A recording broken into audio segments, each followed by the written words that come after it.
de la classe. L'homme trop bien sapé. Ce ring, look. Attention, c'est pas du top, hein. C'est toi qui les portes, mais moi, si tu veux mon opinion, ça fait un peu has-been. J'en ai pour plus d'une barre de fringues sur moi. Alors va te faire mettre. Moi, t'as niqué les plus belles sur ma vie, hein. Vous savez mon nom, moi j'ignore le vôtre. Qui êtes-vous? Hi, I'm Bruce Buffer, and I have one thing to say. Bonjour, Frequency MMA! On est bien arrivé dans ce monde de Bruce. Merci à notre Bruce Buffer international et bientôt national, puisque l'UFC Paris 3 septembre, quelle veste va-t-il porter? La question reste en suspens. En tout cas, je pense qu'il va nous gâter. Alors, pour démarrer ce monde de Bruce, on va avoir du suivi de dossier sur l'affaire Cain Velasquez. Bien entendu, je ne vais pas revenir sur tous les détails de cette affaire-là. Je vais juste redire l'essentiel. J'invite tous les plus newbies du monde de Bruce ou de cette affaire à replonger dans les précédents épisodes du MDB. Et voilà, vous aurez tous les détails point par point. On peut juste redire que Cain Velasquez est toujours détenu en prison pour avoir, en février dernier, poursuivi une voiture dans laquelle se trouvait Harry Goulart.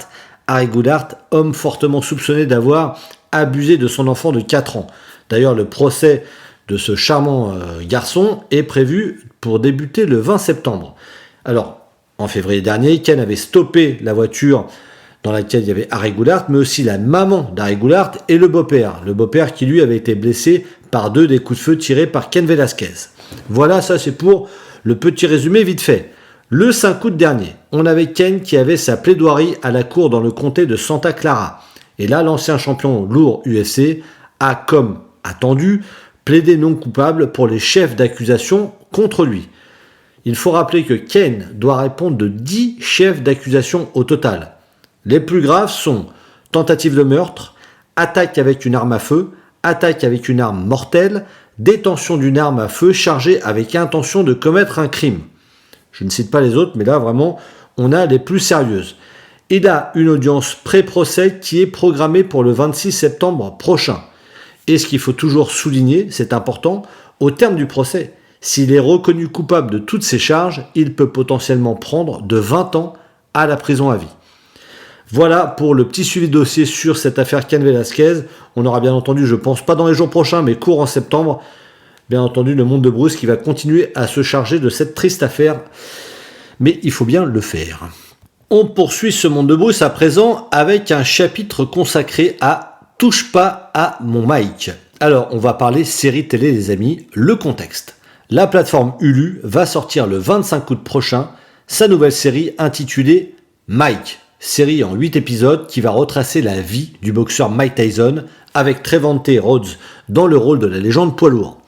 On aura bien entendu, a priori, sur cette série-là, de ce qu'on a pu voir, les hauts et aussi les bas de la carrière du boxeur. Et bien entendu, toute la partie vie privée très tumultueuse du garçon. Sauf que bon, jusque-là, on peut se dire, tiens, bon, ça va être sympa. La sortie ne souffre pas de la meilleure pub positive possible. Là, en effet, Mike Tyson est furax contre ce projet. Alors là, je mets un petit break tout de suite. Il y a pas mal de gens qui peuvent se dire, ok, c'est sympa, Mike Tyson, mais c'est boxe, c'est pas MMA. Pourquoi ça concerne le monde de Bruce ? Tout simplement parce que Dana White est venu back-upper son ami Mike Tyson. Alors il faut savoir que les deux sont poteaux depuis de nombreuses années. En plus, Dana White est un grand amateur de boxe, immense fan d'Iron Mike. Et donc voilà, on touche pas à son ami Mike. D'ailleurs, quand tu peux te permettre de dessiner un zizi sur le front de Dana White quand il s'endort dans le jet, vous pouvez les retrouver les photos, c'est assez amusant, ça va, c'est que t'es proche. Donc, Dana White a fait une sortie remarquée pendant la post-conférence du Contender il y a une semaine. Là, il a fait une sortie remarquée, ça concernait cette série Mike. Il explique, on était sur le point de signer un deal avec Hulu pour promouvoir cette autobiographie non autorisée de Mike Tyson. Et là, mon chef de production est venu me voir et m'a dit qu'il y avait entendu que Mike Tyson n'était pas content de ce truc-là. Donc, j'ai pris mon téléphone, j'ai téléphoné à Mike, et je lui ai dit qu'on était en négociation avec eux, qu'on avait un accord verbal pour faire ce deal avec Hulu. Il m'a dit direct, ils sont en train de me la mettre. Et je lui ai répondu de suite, je dégage de là alors, je cache ce deal. Et donc oui, j'ai tué le deal, je lui ai dit que c'était terminé et qu'on ne ferait pas la promotion de cette série pour Hulu. Après cette sortie publique de Dana White, Mike Tyson s'est exprimé à son tour sur Twitter en donnant sa version. Et là, je préviens, hein, je ne bip pas la séquence. Ne laissez pas Hulu vous berner, je ne cautionne pas leur histoire au sujet de ma vie. Ils ont volé mon histoire et ne m'ont pas payé. Pour les patrons de Hulu, je suis juste un nègre qu'ils peuvent vendre aux enchères. Hulu a essayé désespérément de payer mon frère Dana White des millions sans m'offrir un seul dollar pour promouvoir leur histoire sur ma vie. Dana a refusé parce qu'il a fait honneur à l'amitié et à sa façon de traiter les gens avec dignité. Bon, entre parenthèses, hein, là-dessus, c'est ta grande géométrie variable, mon cher Mikey. Bref, il finit en disant « Je n'oublierai jamais ce qu'il a fait pour moi et je n'oublierai jamais ce que Hulu m'a volé. » De son côté, Hulu, hein, les responsables n'ont fait aucun commentaire. Alors pour info, oui, Mike Tyson peut se plaindre de ce qui se passe, peut être très fâché, très bien, mais il n'a pas vraiment de recours contre la série, à part lui faire une mauvaise presse, hein, comme il est en train de faire à présent. On sait très bien que les séries scriptées sur la vie de gens célèbres sont régulièrement produites sans leur accord ni leur contribution.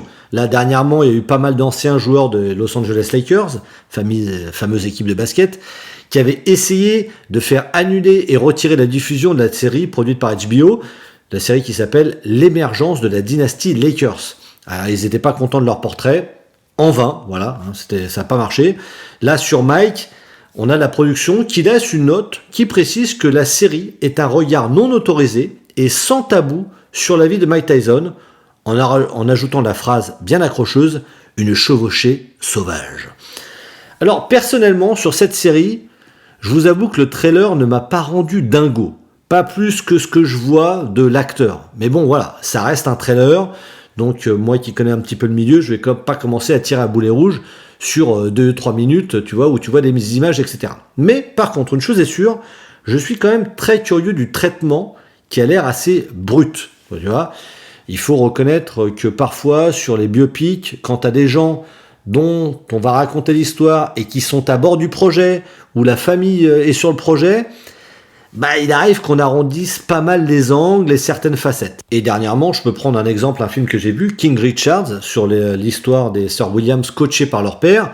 J'ai beaucoup aimé le film en lui-même, et on sait quand même très bien que l'envers du décor n'avait pas forcément cette tronche-là de limite conte de fées qui est présenté parfois dans le film. Là, pour le Mike de Hulu, apparemment pas de tabou, pas de concession, donc j'ai envie de dire why not. J'avoue, hein, je suis curieux. D'ailleurs, la showrunner de la série de Mike, Karen Kiest, a déclaré « On a tout simplement voulu raconter une histoire impartiale pour permettre à l'audience de se faire son propre jugement. Challenger les gens sur ce que les gens pensent savoir de Mike et en espérant qu'ils ressortent de la série avec quelque chose à penser. Que vous l'aimiez ou le détestiez, est-ce que l'histoire vous fait aussi vous poser des questions sur la complicité de la société ?» Voilà, en tout cas, c'était l'intention, c'était notre étoile du Nord pour la salle d'écriture quand on avançait sur les histoires. Bon, bah écoutez, en tout cas, curiosité, moi je vais suivre ça, et puis on en parlera peut-être pas dans le monde de Bruce, mais plutôt peut-être sur des lives ou sur Discord. Et pour revenir à la réaction de Mike Tyson face à cette série de Hulu, alors oui, il y a le fait qu'il n'ait pas touché dessous, qu'il n'a pas été concerté, etc. On peut comprendre sa réaction, mais il y a, je pense aussi une autre raison qui ont fait sortir cette légende de Ségon contre le projet, c'est que lui est rattaché au développement d'une autre série sur sa vie. Un projet alors pour lequel je suis très hypé depuis les premiers bris. Ça remonte à vraiment beaucoup d'années. C'est un truc qui remonte à 2015. Ça a pas mal galéré ce projet-là entre changement de réalisateur, de producteur et tout. Il y a une chose qui n'avait pas changé dès l'époque, dès 2015, c'est l'acteur. Voilà, l'acteur, c'est la Rolls Jamie Foxx qui avait donné son accord cette année-là. Aujourd'hui, sur le projet en cours et confirmé, qui se développe, le producteur c'est Martin Scorsese. Le réalisateur, Antoine Fuqua. Antoine Fuqua, c'est Training Day, les Equalizer, le remake des 7 mercenaires, etc. Pas une brêle. Donc, perso, ça me fait très envie. Artistiquement parlant, du moins, le traitement, on verra. Je dis ça parce que voilà, Mike Tyson est furax contre les autres, peut-être aussi parce que il est sur ce projet-là. Il est à bord, il a déjà travaillé en étroite collaboration avec des membres de la production. Et c'est aussi pourquoi Hulu a fait son projet différent de séries sans son accord. Voilà, parce que Mike était pris là-dessus. En tout cas, les amis, rendez-vous pour ceux qui veulent le voir le 25 août sur Hulu. Peut-être que ça sera après balancé sur d'autres plateformes. On attendra le début de la production du tournage de l'autre série, bien entendu, pour se donner aussi un avis. Voilà. On a terminé avec ce passage un petit peu Dana White box Mike Tyson et on passe à Ocean 11 et Grudge Match. Et là, on a encore du tonton Dana White. D'abord la partie Ocean 11, pas pour le côté cambrioleur, mais le côté casino et Vegas, en mode joueur. Alors on le sait, hein, tonton Dana White, c'est un gros parieur, un vrai gros joueur de casino avec des bonnes sommes fortes engagées. Et là, il a répondu à un bruit qui courait comme quoi le monsieur était interdit de casino à Las Vegas. Je cite Dana, « Non, c'est faux. Certains ne veulent tout simplement plus que je joue chez eux. Ils ne m'autorisent pas les limites que je désire et ils ne me laisseront pas parier autant que je le souhaite, car ils n'aiment pas perdre. Le Palms m'a mis dehors 2 fois. Le Mirage et le Wynn ne me laisseront plus jouer. Les seuls endroits qui me laissent encore jouer en ville, c'est le Caesar Palace, le Bellagio et le Venetian. Alors pour ceux qui connaissent un petit peu Vegas, c'est pas les endroits des lieux pour jouer, préférence quand même pour les 2 premiers cités. Tout cela prennent vraiment les gros jeux. Si tu es un gros joueur et que tu viens en ville, tu es fou si tu ne viens pas jouer au Caesar Palace. Le Caesar Palace est de loin le meilleur casino. Alors c'est pareil, hein, pour ceux qui connaissent le Caesar Palace, c'est un endroit, c'est une ville le truc, hein, c'est assez monstrueux. Bon, ça c'était pour le côté Ocean 11. Maintenant, on attaque la partie avec Dana White, Grudge Match. On lui a demandé ce qu'il pensait d'un combat entre lui et son meilleur ami du moment, Jake Paul. Un petit peu en référence à l'époque où il s'entraînait pour affronter Tito Ortiz en boxe. Chose qui s'est jamais fait au passage si des gens n'étaient pas au courant. Alors là, il déclare, les gars, vous réalisez que j'ai 53 piges maintenant ? Quand je devais affronter Tito à l'époque, j'en avais 37. Là, j'ai 53 ans. Alors, venez me parler quand vous aurez 53 ans, espèce d'imbécile, et me dire si vous voulez combattre un gars dans la vingtaine. Hein, voilà, je vous promets que vous n'allez pas vouloir. Bien entendu, tout ça était donné sur le ton de la détente, un peu plus à la rigolade. Hein. Il les a pas traités d'enculés quand même, tu vois. Je me suis un petit peu égaré. Terminé pour cette partie avec Dana White. Maintenant, on a un petit chapitre hawaïan politique. Si vous suivez régulièrement le monde de Bruce, vous savez que il y a un mec qui a un petit peu un rond de serviette. Hein. C'est BJ Penn, légende MMA, monument du sport. À la fin sportive un petit peu chaotique, faut pas se le cacher, on en a parlé tout à l'heure. Et puis il y a un récurrent du monde de Bruce parce que pas mal de frasques. Mais on avait aussi parlé de lui dans le monde de Bruce parce qu'il s'était lancé en politique sur son archipel. Il s'était présenté pour être choisi comme le représentant républicain pour le poste de gouverneur d'Hawaï. Alors, on va resituer un petit peu tout ça, ça date, hein. Donc pour ceux qui ont oublié ou ceux qui débarquent. BJ Penn avait annoncé son envie de briguer le poste de gouverneur dans son état natal en octobre 2021. Quand on l'avait évoqué dans le monde de Bruce, on en parlait notamment pour ses positions contre les protocoles Covid-19 qui affectaient gravement l'industrie du tourisme à Hawaï et donc aussi une grosse partie de la population. Lui, tout simplement, il voulait faire lever toutes les restrictions. Pendant 10 mois derrière, BJ Penn, c'est vrai qu'il a mené une campagne assez agressive sur les réseaux sociaux. Il a utilisé pas mal de leviers très populaires chez les républicains. Et puis carrément, en mode offensive borderline, il a dit, il a prévenu les futurs votants qu'il y aurait certainement des fraudes à venir sur les votes. Tout simplement. Samedi dernier, on a eu les primaires côté républicain. Et là, question, la campagne a-t-elle fonctionné ou pas ? Eh bien non, malheureusement la loose continue pour le Prodigy. Il n'a reçu que 22,2% des intentions de vote samedi dernier à ses élections primaires côté républicain. Et là, il est bien loin derrière celui qui a été 2 fois lieutenant-gouverneur, le républicain Duke Aiona, qui lui a scoré 47,5% des votes. Du coup, c'est Duke Aiona qui fera face au lieutenant-gouverneur Josh Green, lui représentant du Parti démocrate. L'élection pour Hawaï aura lieu le 8 novembre prochain. On va pas parler d'élection le 8 novembre, hein, rassurez-vous. Mais du côté de BJ Penn, la question vient, va-t-il continuer la politique ou pas ? Ça, il n'a pas encore donné la réponse. On espère juste qu'il ne va pas retomber du coup dans ses frasques, ou pire, enfin pas pire, enfin voilà, hein, vous voyez ce que je veux dire, qu'il ne se décide surtout pas à recombattre. Hein. La dernière fois qu'on l'a vu, c'était pour sa défaite contre Clay Guida en mai 2019. On l'a dit tout à l'heure, hein, 7 défaites de suite. On le sait, hein, l'UFC, c'est plus possible parce qu'il n'y est plus depuis septembre 2019. Surtout, il y avait les défaites et puis en plus il y avait une sortie vidéo où il se bastonnait avec un mec dans une boîte, donc ils avaient dit allez non merci, bonsoir.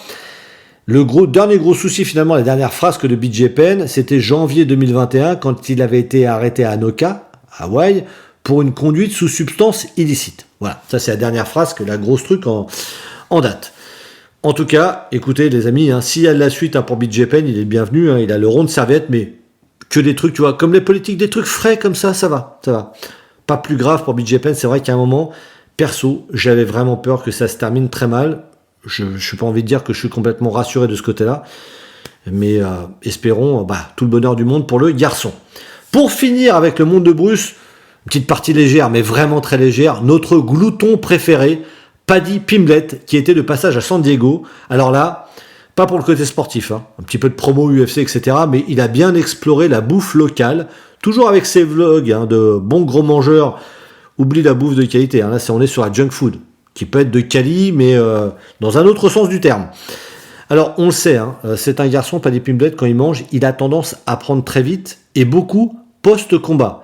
Là, c'était encore le cas, et on l'a bien vu, comme il était pour l'UFC San Diego, pas pour combattre, petites obligations de partenaires, de conférences, etc. Et en conférence de presse, il a, avec les médias, il a révélé être à 200 pounds actuellement, c'est-à-dire environ 90-91 kilos. Le garçon combat à 155 pounds, donc 70 kilos. Vous me direz, moi, sincèrement, voir un combattant prendre 20 kilos entre les combats, j'en connais plein, pas forcément que personnellement, mais voilà, j'en connais, ça me choque pas plus que ça. Là, c'est vrai que ça a amusé, voire choqué pas mal de monde pour une seule raison, c'est que notre pépère Paddy, quand il prend du poids, lui, les joues le trahissent comme il faut. C'est un hamster british.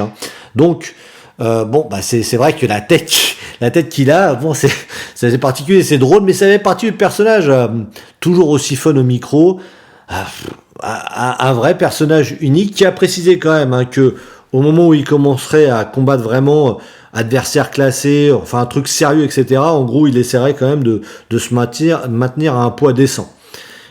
Et quand je disais personnage, après son dernier combat à Londres, on a eu aussi son discours touchant pour son ami qui venait de se suicider. Il y avait un vrai message derrière tout ça, et j'ai découvert une autre facette du personnage. Non, franchement, moi je suis client de Paddy Pimblett, je le reprécise encore une fois sportivement, je sais pas jusqu'où ça va aller, j'émets de véritables réserves pour que ça aille vraiment dans le gratin de chez Gratin, mais bon, il n'est pas à l'abri de nous coller une surprise, donc je vais pas mettre ma pièce là-dessus. Mais c'est surtout le personnage qu'il amène, c'est pour ça aussi qu'il y a pas mal de mecs qui se bousculent un petit peu au portillon pour le combattre. Là, comme il y a sa pote Molly McCann qui va être sur la carte de novembre à New York pour le pay-per-view UFC 281, il y a par exemple Terence McKinney qui vient de gagner de manière assez foudroyante, qui veut Paddy Pimblett pour l'UFC 280 à New York. Et Paddy Pimblett a dit ça m'étonne pas, l'autre il a 3 followers qui se battent en duel, moi j'ai plus d'1 million, etc. Enfin bref, il connaît un petit peu la musique, le bougre. De toute façon, ce mec-là, soit tu le détestes, soit tu l'adores, soit juste il t'amuse. Quoi qu'il arrive, il ne te laisse pas indifférent. Et c'est lui qui nous conclut ce monde de Bruce du podcast 162. Merci à toi, Paddy Pimblett. Alors tu vas me porter une attaque franche et virile et moi je vais bloquer. Kamae. Alors tu précipites pas le mouvement, tu laisses bien venir de l'intérieur, ça doit venir de très loin, c'est japonais. Quand tu le sens. Tu le sens pas là? Eh ben le fais pas, t'as raison. Attaque. Bon, merde. On m'attaque pas dans le dos. Oh les mecs. Je vais te perforer le thorax, Jean-Claude, sortir ta licence. Alors, on y va. Jean-Claude, pense à ta licence. On va la faire.